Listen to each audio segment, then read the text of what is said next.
Hi everybody, it's Micheline from Micheoumakes again with another vlog, and this time it is about New Look 6251, which is a fleece, and that's one of my make 9. But before I talk about this, I'm going to put a little video on to show you what you must do after you've worked with this, and also at other times of the year. I've had my sewing machine for about over a year, this one here, and I haven't really cleaned it out very often, but after having used the fleece I thought, right, I better clean it out, and it's amazing how much fluff you collect in it. So I just want to do a little video of what I did after I'd finished making this, to show you how I cleaned quite a bit of fluff out of the inside of the machine.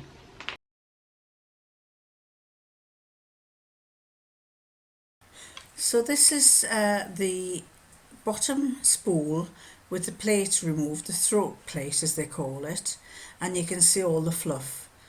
In order to remove the throat plate, that's the throat plate there, you have two holes, one there and one there, and they have little screws, and to get the screws out you use a little key. That's my little key that I got with my sewing machine.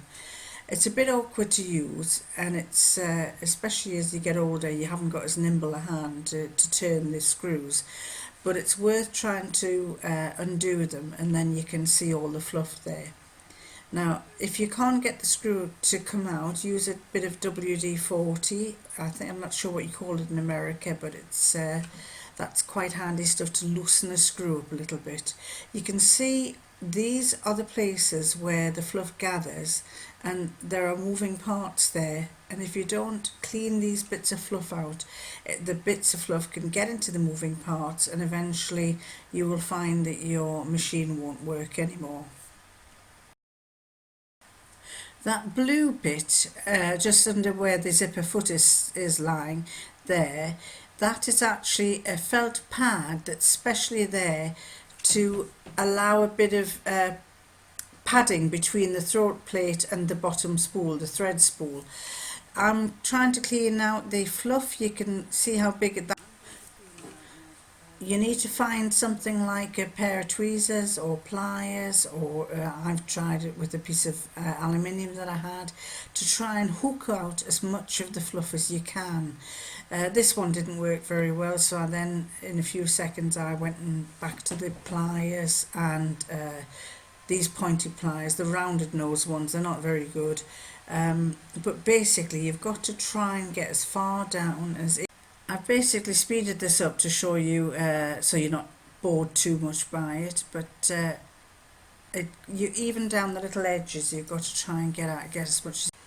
I suppose a crochet hook would also be quite handy, because you could hook out the stuff.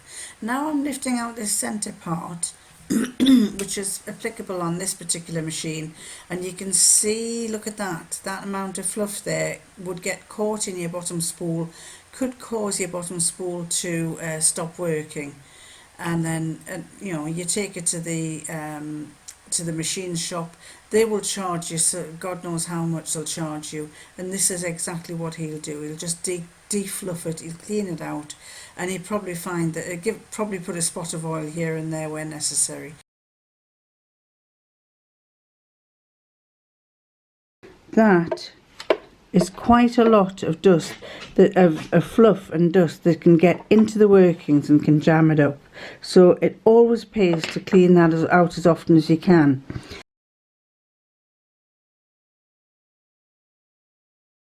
You'll notice a difference in my attire. I'm just adding this little bit on extra, just as a little bit of an aside.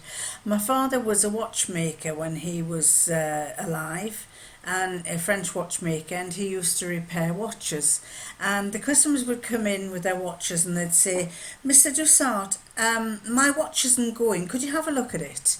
And he'd have a look at it, and he used to take it round to the back workshop and open it up and examine it. He would go like this. He'd have this eyeglass on, and he'd have a look at it, and he'd say, "I know exactly what you are a teacher." And she'd say, "Well, how do you know that?" And he'd say, "Because in his watch it is full of chalk dust. I know you are a teacher." And so she'd say, "Oh, right, you've guessed right." And then another customer would come in and he'd say, I know what your job is. You are a hairdresser. And she'd say, how do you know I'm a hairdresser, Mr. Dussart?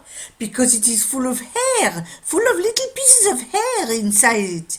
And then another one would be where we used to live in Northumberland. There were lots of coal mines. There was a man would bring it in, and he'd say, Mr. Dussart, can you have a look at this watch? You know, in fact, he'd say it in Geordie. Can you have a look at?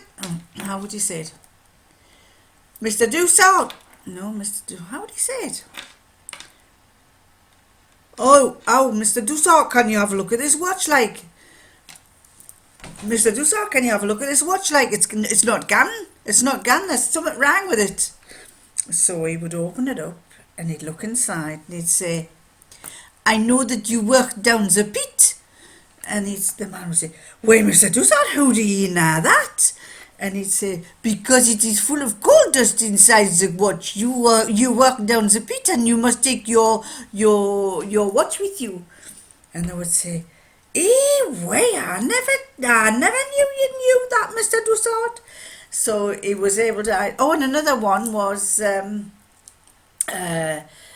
know that you do a lot of knitting. Well, how do you know that, Mr. Dussart? Because it is full of hair it is full of pieces of wool, and little pieces of fibres of wool. And it is because you knit, and the wool gets inside the watch.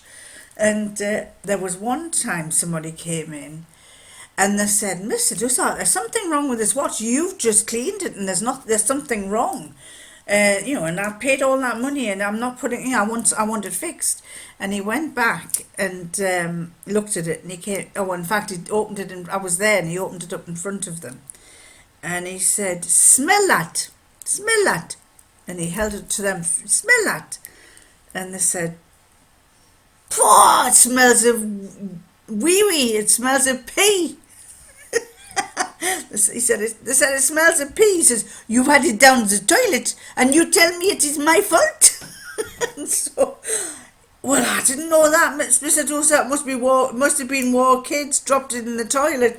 So, and they would never admit that it was them, but they tried to get it fixed and say that it was his fault that it had gone down the toilet.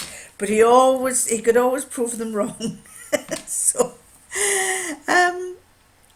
that has absolutely nothing to do with what I've just told you, but I just thought you might enjoy that little bit of conversation.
Right, well, I hope you enjoyed that.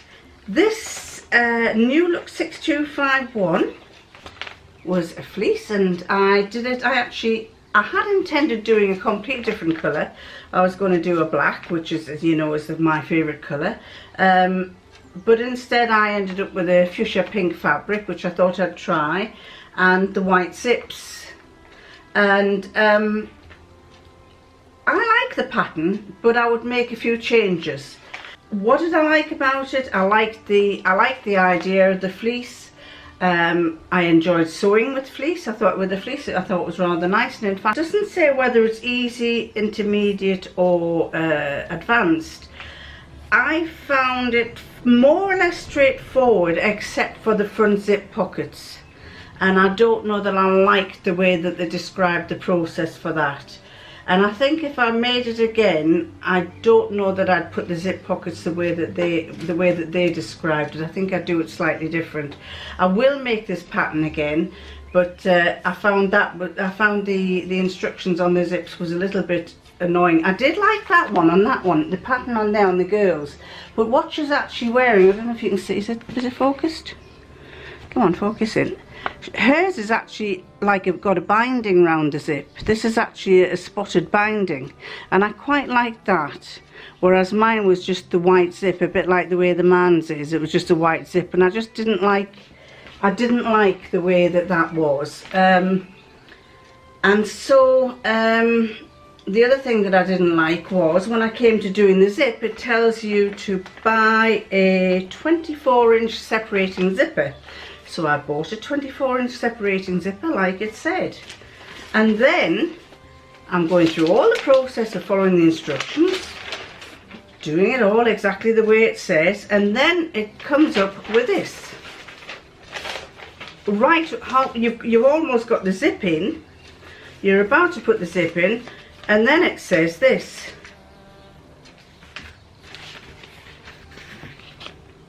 Can you see? Note, it may be necessary to adjust the length of your zipper. And that rather irritated me, because I found that because I was doing a bigger size pattern to the normal 10 and 12 or 14, I think I did the, what did I do? I did the 16 on this one. I did a size 16 on this one, and when I came to putting the zip in, there was more fabric than there was zip, so I ended up with a gap at the bottom, and I'll show you it. This is, the zip went on beautifully. I quite liked it. Look, it's been on a stand, and I've already got white cat hairs on it. And what I found was at the bottom, it was too short. That kind of was almost towards the end of sewing it and inserting it. So the jury's out on what I do. I wasn't sure whether to leave it as a gap, but I just feel it doesn't feel right to me. Or I made a little tab that I've pinned on, and I thought, well, I could have it so that it goes underneath like that, and have like a little bit of Velcro closing it, or I could put it on top and have a nice coloured button on there, or just leave it without. But I didn't like the way it just sort of had this gap here. I just felt it just looked really strange. So the answer to that is, when I make the next one, I will get a longer zip. But I just felt that they should have told you that one before you actually purchase the notions. I loved making it with fleece. I thought it was rather good. I did these kind of flat felled seams, where I sewed the seam and then flat felled it. One thing I didn't do, it wasn't until after I wore another fleece, that it was a purchase fleece, was that I noticed that they taped the insides of the seams. So I think that might be something I might do next time. So for example, along the collar there, they have a tape along there just to cover all the raw edge, and they would put in a tape across there. So that may be something I might do when I come to doing it again. I won't do, as I say, I won't do the pockets the same way as they did. I just felt it didn't, I don't know, maybe probably it's because there's such a contrast. My first thought was, these are going to get dirty. They're going to get dirty in no time. So I wasn't sure about whether I liked the idea of a white zip. But I did find that it was it is very eye-catching in a sense. And as I say, it's the description of how to assemble them was not very, even I, as an advanced sewer, was struggling a bit for how to do it. But I think it didn't explain itself very well. I think I will use the same pattern, but I will do some modifications. And I quite like the idea of doing fleece. I thought it was really good. So yes, you will catch me making more of these. Nice. I love a high neck. I think a high neck's rather nice, especially in the winter. But I have to say, the weather's changed. We've had sunshine today. Came out of work today and it's 23 degrees. For the northeast of England, that is very good. So, because normally we're about 15 or 16. So we came out and we were absolutely saying, oh, isn't this gorgeous? Isn't this gorgeous? Lovely weather. So, thrilled a bit. So this will probably be something that I will wear in the summer, just as an evening, you know, just to put on on a chilly evening. But I really do like that. And again, as I say, there will be some modifications, and if I make these modifications, I shall show you. Now, did you notice I'm also wearing this, which was a dress that I got from a charity shop, and in one of my videos, I'll put it up here, one of my vlogs, I tell you how I'd done it. It was a size 12 dress, and I took the bottom half and made it into a top. This is another one that I bought lately, and it is, I thought it was rather nice, mind you, it's a size 12, and I tried it on. It actually doesn't look too bad, but I'm not one for showing my boobs, but I thought the fabric was beautiful.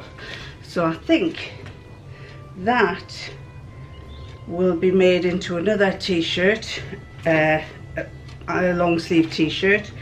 It cost me $4.49, which isn't bad. It's a size 12.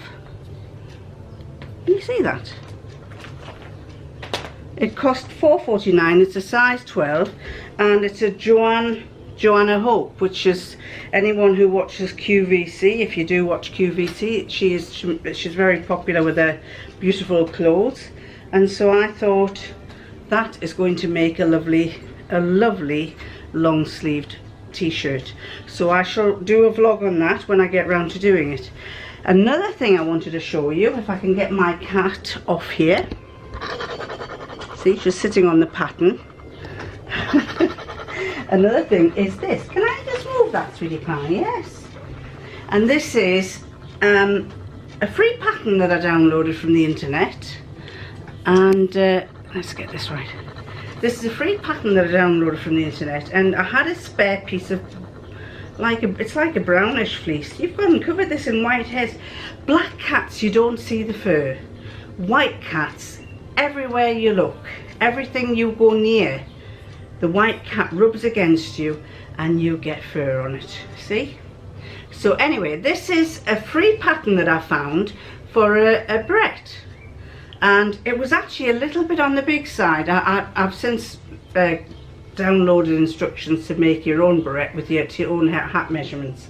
But what I thought was I added a little brim to it, and it still didn't set things off for me. But then I found that I had a load of braid, beautiful braid that I'd found in my mother's sewing things, and I thought, oh, that's a pink, nice coloured braid. It's actually got little bronzy threads in it, and so I thought I'd make a barrette with that.